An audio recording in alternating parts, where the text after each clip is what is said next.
pessoal, estamos de volta ao vivo na TVT e Rádio Brasil Atual.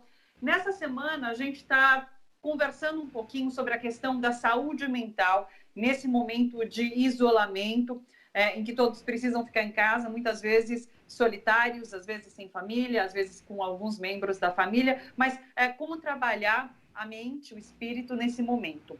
Bom, para essa conversa nós convidamos o psicanalista, doutor em antropologia e professor de sociologia do Instituto Federal de Alagoas, o Leonardo Siqueira. Oi, Leonardo, tudo bom?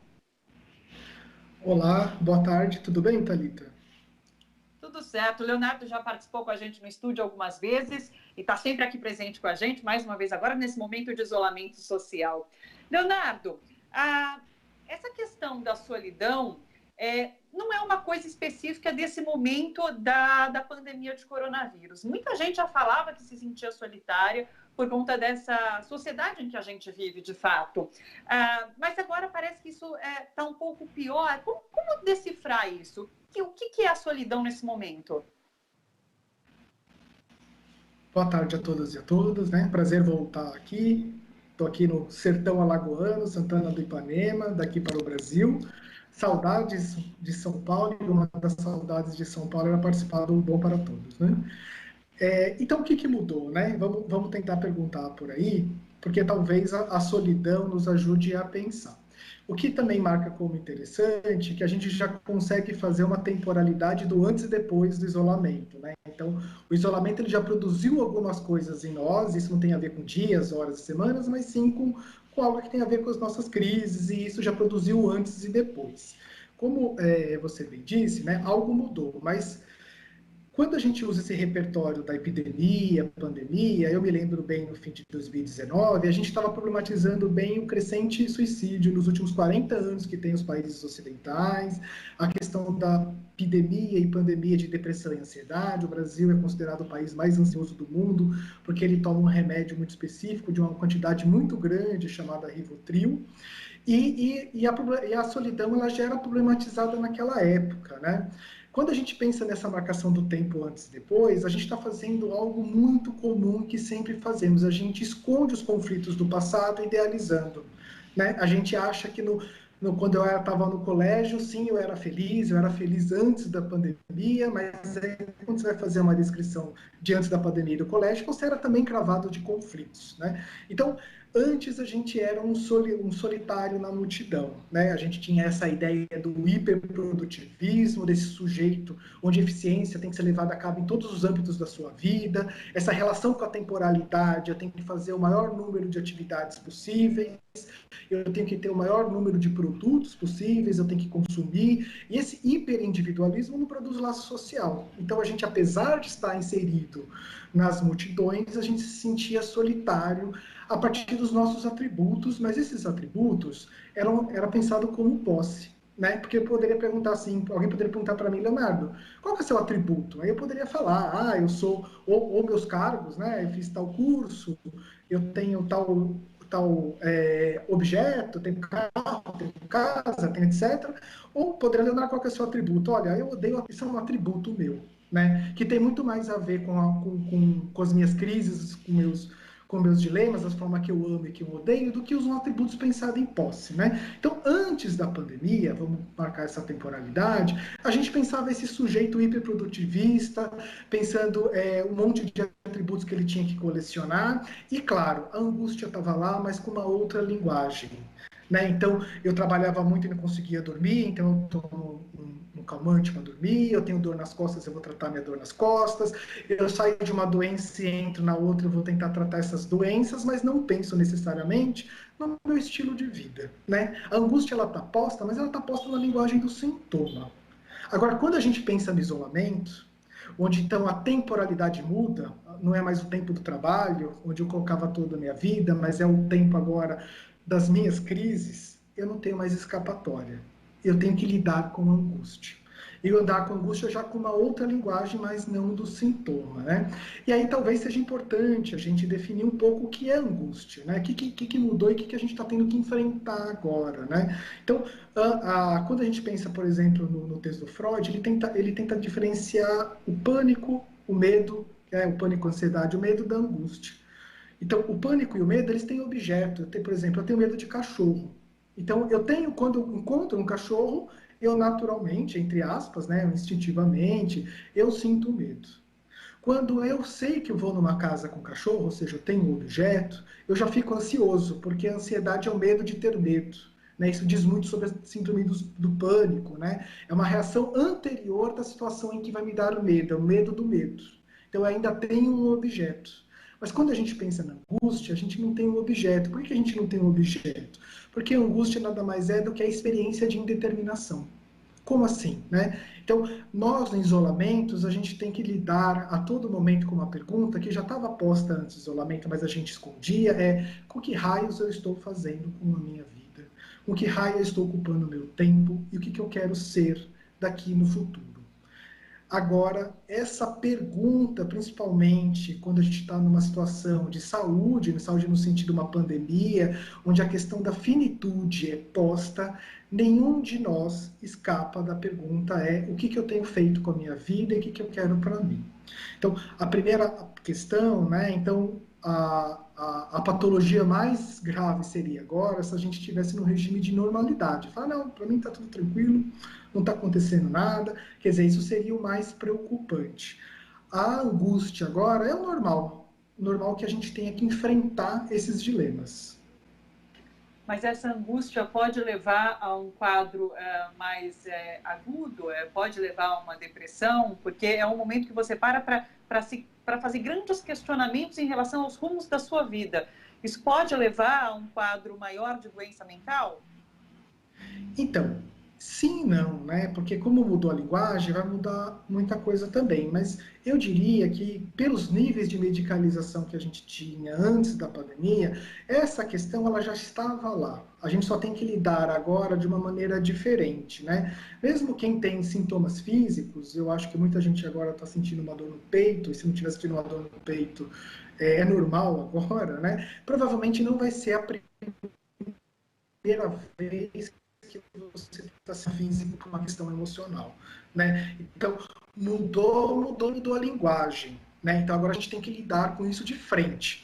E é interessante falar sobre depressão nesses momentos, porque a depressão, primeiro, né, essas categorias clínicas, ela vem da psiquiatria, e a psiquiatria não trata de origem, ela trata de um conjunto de sintomas, né? Se você tem a maioria desses sintomas, você vai ter esse diagnóstico. E um diagnóstico e um sintoma importante, e aí na clínica isso aparecia bastante, são as pessoas que estão mais ou menos no automático, né? Então, ela não está necessariamente presa em casa, mas ela fala assim, eu tenho que fazer um curso, eu vou lá e faço, eu tenho que fazer uma prova, eu vou lá e faço, meu chefe demanda de mim um relatório, eu vou lá e faço, mas eu estou ali no automático, porque a depressão, seria talvez o diagnóstico da nossa época, é uma espécie de demissão do desejo, e esse desejo que vem do outro, né? A gente vive sempre de uma demanda, eu tenho que estudar, tenho que trabalhar, tenho que comprar, o tempo da diversão também, às vezes, muitas vezes pensada como um produtivismo, eu tenho que me divertir o máximo possível no intervalo de tempo, então eu tenho essa demanda de pôr no Instagram, etc. Então, a depressão ela é um diagnóstico do nosso tempo, que ela mostra um pouco essa relação que a gente tem com as nossas próprias crises, né? De lidar com as nossas próprias angústias. E também, uma coisa do isolamento é que muitas pessoas estão perguntando assim, eu não consigo ser produtivo no isolamento. O que está envolvido aí? Né? O que está envolvido? É que a gente está vivendo um outro tipo de temporalidade. Aquela temporalidade que você fazia um monte de coisa, saía de casa e não pensava em você mesmo, você fazia, digamos assim, por causa de um doping. Né? Então você não tinha problema de insônia, você tomava um remédio, você tinha algumas questões, você saía na balada e usava determinados tipos de substâncias, ou seja, você tentava apagar o conflito que vivia com você, então era um tempo irreal. Agora, além de trabalhar, você vai ter que lidar com as suas crises, porque você está em confinamento. Provavelmente, essa temporalidade de produtividade é muito mais real de cada sujeito do que da anterior da pandemia. Porque a gente tem que trabalhar e tem que lidar conosco mesmo, né? É claro que antes, aonde a gente ia, a gente levava a gente mesmo, né? Não tinha muita escolha em relação a isso. Mas agora é a gente com a gente mesmo em casa, né? E claro, antes a gente era um solitário na multidão, mas agora a gente estamos todos juntos isolados. E é interessante a gente também pensar como alguns conflitos familiares estão surgindo, porque a gente está num ambiente privado, e olha como a gente não consegue produzir laço social, né? A gente está num ambiente privado, mas não consegue produzir intimidade. Às vezes, a presença do outro se torna insuportável, e apesar da gente ter a mesma base comum de experiência. Qual que é a mesma base comum de experiência minha, sua, do pessoal de São Paulo, quem está na França? A de viver em isolamento e confinado dentro de casa. Nem assim a gente está conseguindo, de alguma maneira, compartilhar sentimentos e sensações e falar algo sobre nós e sobre nossas crises, né? Então está na hora da gente não escamotear mais as nossas crises e enfrentá-la, né? Então, uma das coisas que eu tenho acompanhado na rede social, já estou quase concluindo, né? A questão do ócio criativo, mas que vira um ócio produtivo, né? Então, esse papo que, ó, gente, não se engane que poucas pessoas conseguem fazer isso. Ah, eu estou confinado, então eu vou estudar francês, espanhol e javanês, vou fazer um curso de MBA online, vou fazer outro curso online, as plataformas estão todas se abrindo, eu vou fazer milhares de cursos, então eu vou assistir o Netflix, já que eu estou pensando em fazer um MBA em finanças nos Estados Unidos, eu vou tirar a legenda para estudar inglês e só vou assistir série que fale de finanças, né? Isso é se enganar, mais uma vez, né? Porque os nossos desejos, eles acabam caminhando por outros lugares, né? O ócio criativo seria aquilo que você agora se permitir, já que você gosta de cozinhar, mas você é advogado, você fazer algum tipo de comida e quando você está fazendo aquele tipo de comida que lhe dá prazer, porque diz algo sobre você, então é importante você se interrogar, o que essa comida diz dos meus ódios e amores, né? Você tem algum tipo de insight, né, para fazer um outro tipo de comida, de repente. Então, isso sim seria o ócio criativo. Interessante que a sociedade do produtivismo e da técnica produz o ócio produtivo se enganando que é criativo. A gente ainda tem um tempo, Leonardo. Eu queria que você falasse, você dividiu esses tempos, né, do antes e no agora. Eu queria falar sobre o depois. Porque e aquela pessoa que, de repente, já tem uma tendência a se isolar? Já é uma pessoa que curte ficar mais em casa, que, apesar de estar na multidão, de fato, se sentia bem estando no seu cantinho.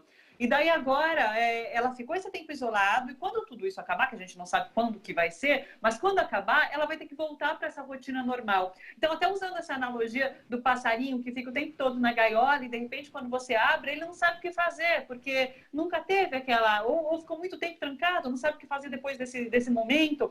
Como lidar com essa nova situação?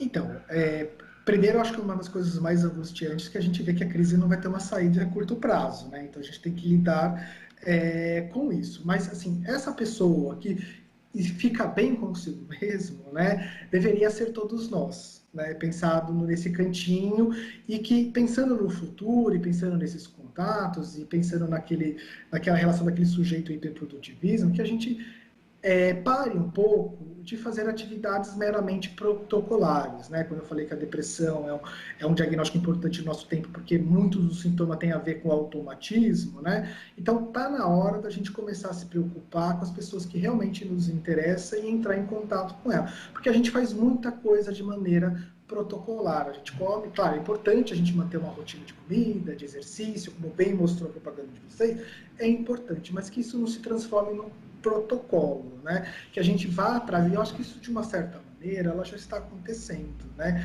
Eu nunca fiz tantas conferências com pessoas que eu gosto como tempos do confinamento, e eu saí de São Paulo, né, para quem não sabe, e vim trabalhar em Alagoas, e no começo desse tempo em Alagoas eu não via as pessoas, né?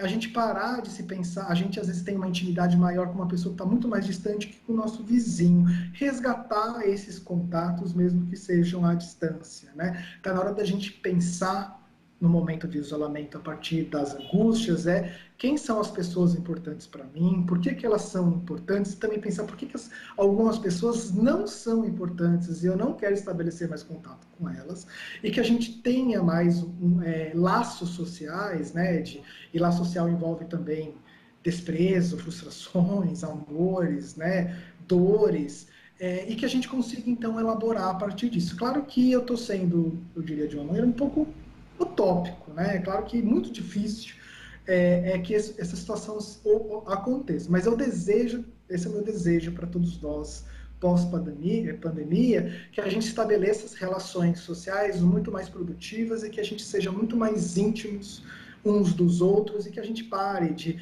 enfim, ter relações amorosas e afetivas protocolares, que a gente apenas cumprimente colegas do trabalho e que a gente comece a se importar mais consigo mesmo e que pensar quem é mais importante para nós. Leonardo, temos ainda mais alguns minutinhos. Eu vou aproveitar para fazer a última questão, que a gente tinha até pensado em deixar para uma próxima participação, mas temos tempo.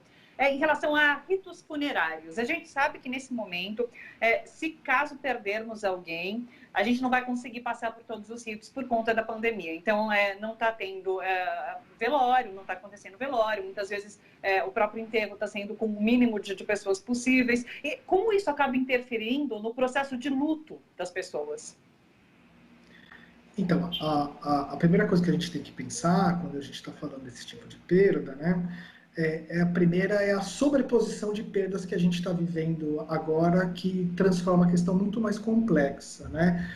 A gente teve uma grande perda de liberdade, que isso precisa ser elaborado. A gente tinha algo que se perdeu e que a gente precisa trabalhar isso em nós, né? Então fazer um processo de luto e pensar no possível substituição desses objetos, não que a gente vai deixar de amar a nossa liberdade anterior, mas é que a gente precisa então pensar nos nossos afazeres dentro de casa que produza sentido para a gente conseguir elaborar esse tipo de perda. Então, imagine quem está perdendo entes queridos nesse momento, onde está tentando elaborar um luto que ela é feito pelo contexto social, né? Então, tem esse primeiro ponto.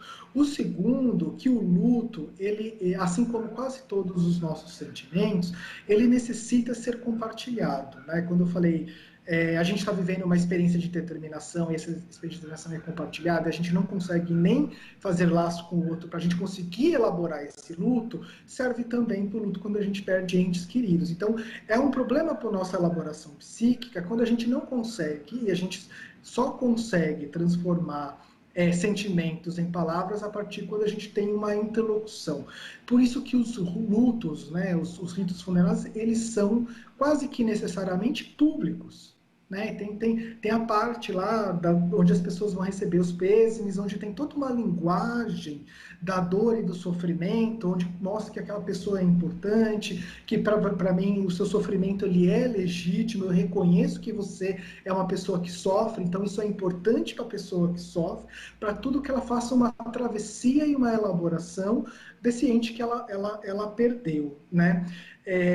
De qualquer forma, a gente, mesmo antes da pandemia, a gente estava perdendo esse caráter público do reconhecimento da dor do luto, né? Então, até os anos 60, 70, talvez um pouco antes, os lutos eram grandes festas, né? Onde as pessoas se encontravam, onde os parentes se encontravam, bebiam morto, né? Numa linguagem aqui mais do Nordeste, onde era reconhecida a importância da pessoa que faleceu, que se foi, e reconhecida a importância do sofrimento daquela pessoa que estava passando por esse tipo de dor. Né? Então, antes a gente já estava tendo prejuízo do reconhecimento público da perda, né, do sofrimento psíquico, e agora a gente tem uma